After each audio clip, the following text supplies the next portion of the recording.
Hi, I'm Bill Lampton, the Biz Communication Guy, inviting you to think with me about how to be really present when you show up. I want you to think back to your days in education as a student, whether it was high school or whether it was college or grammar school or whatever.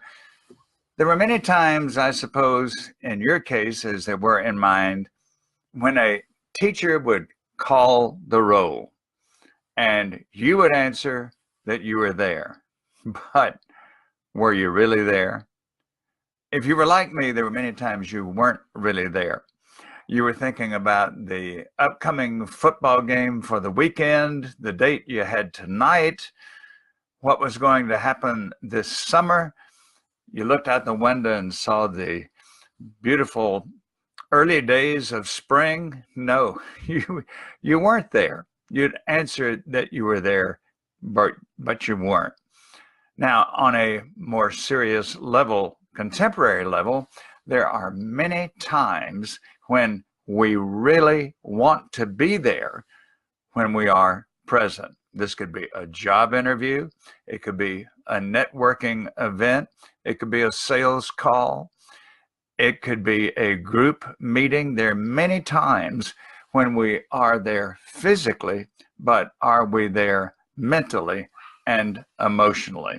Here are 5 tips that I'm going to give on how to be present when you show up. The first one is when you get to that situation, the first thing you want to do is there's an old song like this, I think, leave your worries at the doorstep. Every one of us has so many things that we could be thinking about other than the current situation. But forget about an illness you might have, a diagnosis that didn't go well, a debt that you owe, a bill you didn't pay, somebody you need to apologize to, somebody who insulted you last week. My gosh, there are dozens of negative, distracting thoughts that we can have that will keep us from being present in the current situation. So the first step is to put aside everything that has been preoccupying your mind because you need to give full attention to what's going on here.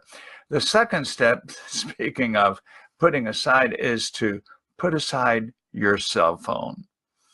We are not present if we are checking texts, if we are sending texts, if we are looking at our voicemails, if we're saying to the people we're talking with, oh, excuse me just a minute, this is an important call. In other words, this call is much more important than continuing to focus my attention on you. Not only silence your cell phones, cut them off. This is not only good manners, it's the way to show that you're giving full attention to the current situation. And then a third one I jotted down is give your full attention visually. We've all been in situations where we're talking with somebody and we can tell that they are not giving us that full visual attention. Maybe they have sort of a glazed stare. Or even worse, we're in a room full of people, and even though we have started a conversation with them or they with us, they're truly looking over our shoulder, or they're looking around the room to see who is a better person for them to be talking with right now. Give full visual attention. Number 4, give full listening attention. How do you do that? Well, you do that by giving signals that you are giving full listening attention. For example, you're not giving full listening attention when you say, would you repeat that? I didn't quite get what you were saying.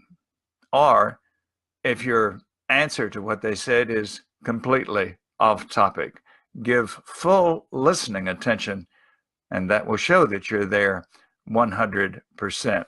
And then number 5, be a question asker. Be a question asker. What does this do? This focuses the attention away from you. Let's say that somebody starts telling you about a very important trip that they made last week. Instead of switching the topic to an important trip that you took, stick with their trip. Oh, what was your purpose for going there? Who did you see while you were there? Get any chance for any sightseeing? What's going to happen as a result of your being there? Was this your first time there? Any of those comments continue to put the other person in the spotlight, and they definitely prove that you are there instead of thinking about your own travel, which fortunately you keep to yourself right now. Whatever situation you are in, use these 5 steps, and I'll mention them again. Leave your worries on the doorstep. Leave your cell phone in your pocket, cut off, or in your purse. Give undivided attention visually. Give undivided attention as you listen, and ask questions that keep the conversation going. You will be present when you show up, and the people you're talking to will want to be with you again. Thanks for being with me. I'm your biz communication guy, Bill Lampton.